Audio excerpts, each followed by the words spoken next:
The Bugatti Chiron Pur Sport, one of the most sophisticated and exclusive production automobiles ever manufactured, is completely torn apart on the floor of a workshop, divided into multiple sections like an engineering puzzle that nobody is entirely sure they can solve.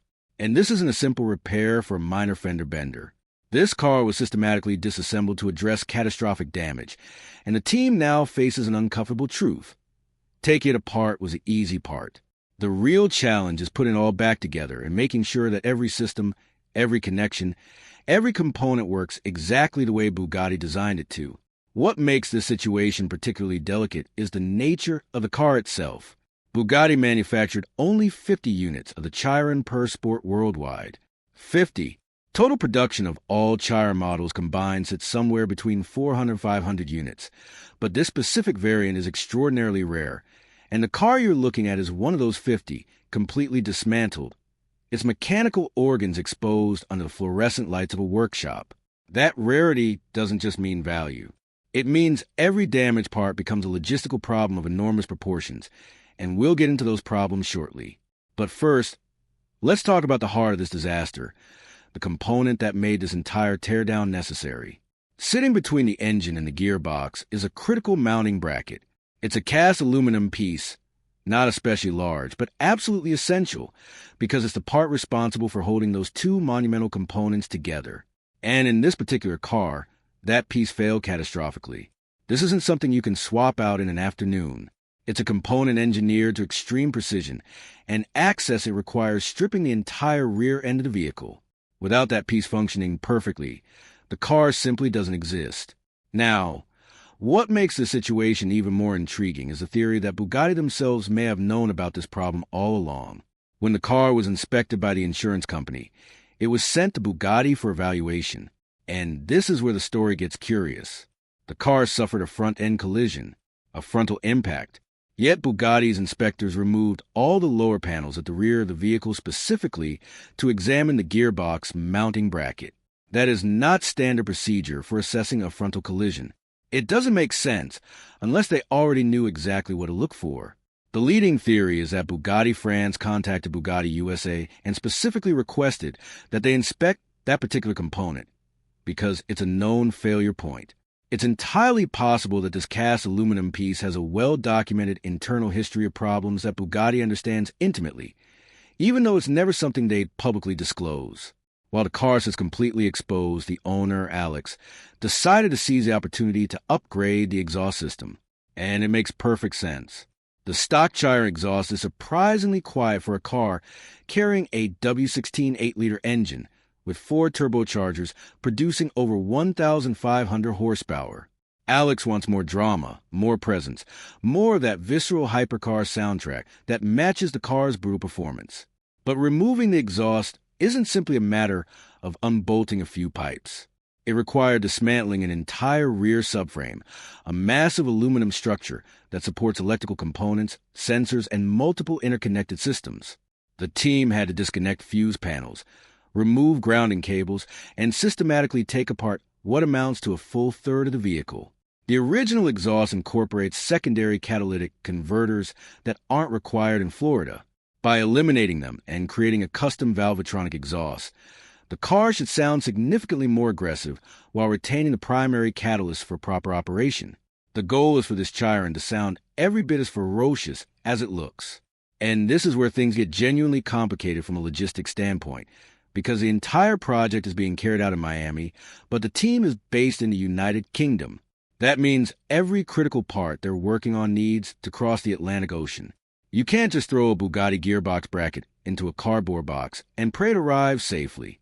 These components are worth tens of thousands of pounds, potentially hundreds of thousands in the case of bracket, and they're absolutely crucial for the project to move forward. The solution they found was as absurd as it was practical: a trip to Walmart to buy the biggest, sturdiest suitcases they could find. Picture the scene: a group of mechanics who specialize in hypercars walking through the luggage section of a Florida Walmart, measuring suitcases with tape measures, trying to figure out which ones might accommodate precision Bugatti components.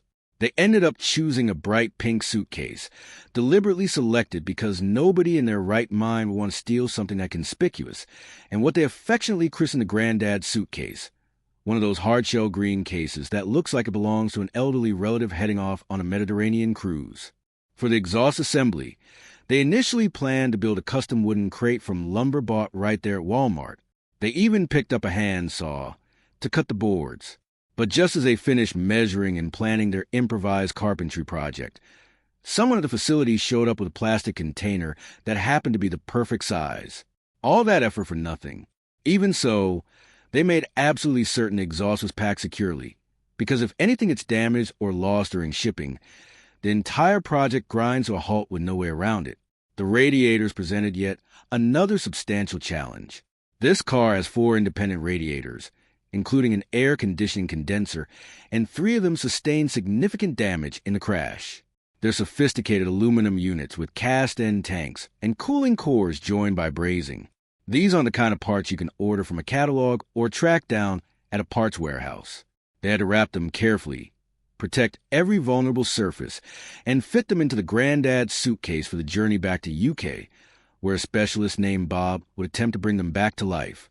On top of everything else, there's a plan to fabricate custom wheels, which turns out to be considerably more complex than it sounds. The Chiron's brake calipers sit incredibly close to the inside of the wheels, separated by mere millimeters. Getting the offset wrong would mean spending thousands of pounds on completely useless wheels with no possibility of correction. The solution was to 3D scan the entire wheel well area using the same $100,000 equipment being used for the gearbox bracket. This creates a perfect digital model that guarantees an absolutely precise fit, something that's non-negotiable on a project where every mistake costs a fortune. Let's circle back to the gearbox mounting bracket, the piece that started this entire chain of events. There are currently 2 solutions being developed simultaneously, because on a project of this magnitude, you cannot afford to bet on a single path. The first option is a high-tech approach, 3D scanning the broken piece, creating a complete C80 model in software, and then fabricating an entirely new part through CNC machining from a solid block of aluminum. The result would be a component that could actually be superior to the original. The broken piece is covered in tiny reflective dots that the 3D scanner uses to map every surface, every curve, every hole, every detail. All of that information is converted into an STL file, a 3-dimensional digital model, which is then transformed into a refined C80 model that engineers can analyze and optimize. And here's a fascinating detail about the original design. All those holes and cavities in the factory piece don't exist to reduce weight. They exist because the casting process demands them. When you cast aluminum, you need uniform wall thickness to control how the metal cools and contracts inside the mold. By machining the new piece from a solid block, the engineers can free themselves from those constraints, optimize the design, and potentially create something stronger while maintaining a similar weight or even making it lighter. It's one of those rare situations where the repair could actually surpass what originally came out of the factory. But there's a backup plan, and this is where Bob enters the picture. Bob is a fabrication specialist in the UK who firmly believes he can weld the broken cast piece and restore it to full strength. Now, this might sound insane. Welding cast aluminum is notoriously difficult, and welding a structural component subjected to enormous stress inside a hypercar sounds like a guaranteed recipe for disaster. But Bob has done his research thoroughly. After analyzing the specific aluminum alloy used in this component, he discovered that it's not some exotic material exclusive to Bugatti. It's actually the same type of alloy commonly used in gearbox housings for mass-produced vehicles, even something as ordinary as Ford Transit vans. The key factor is the magnesium content.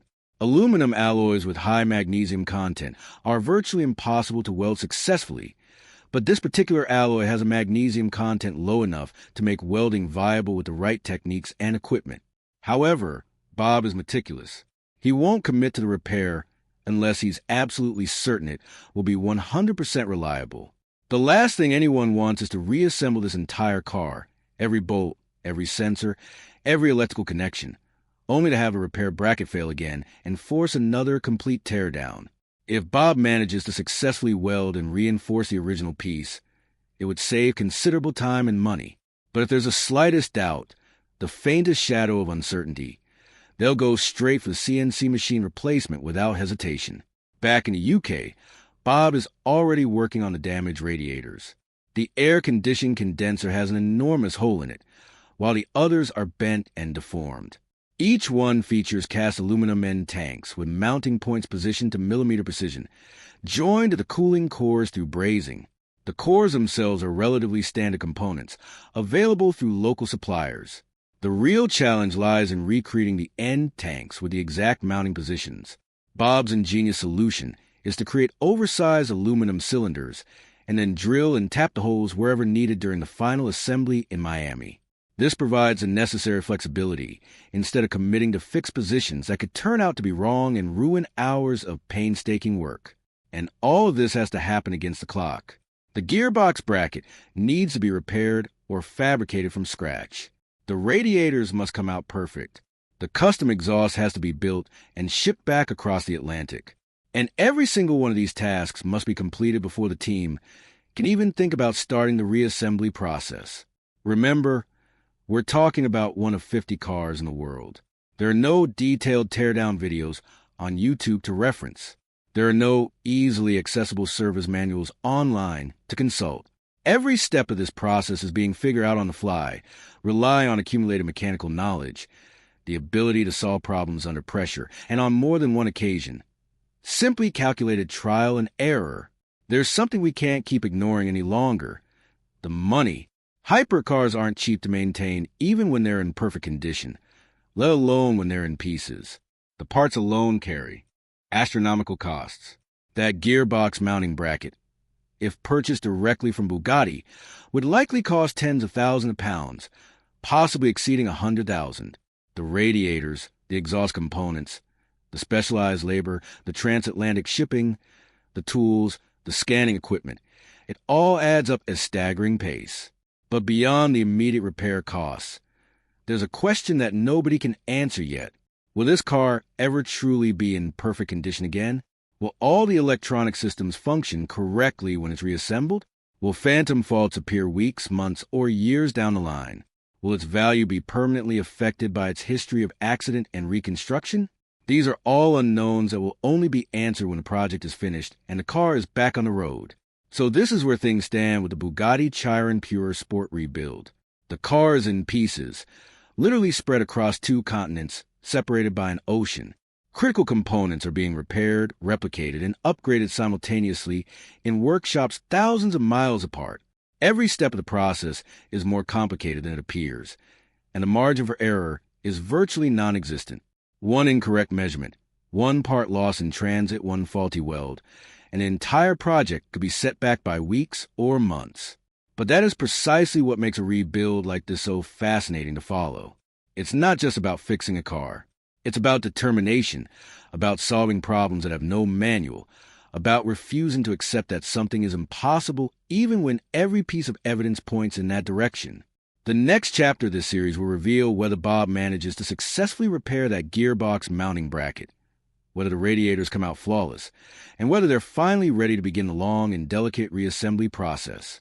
Because if any one of these critical components falls short, if a single piece fails to meet the necessary standards, the entire project comes to a dead stop.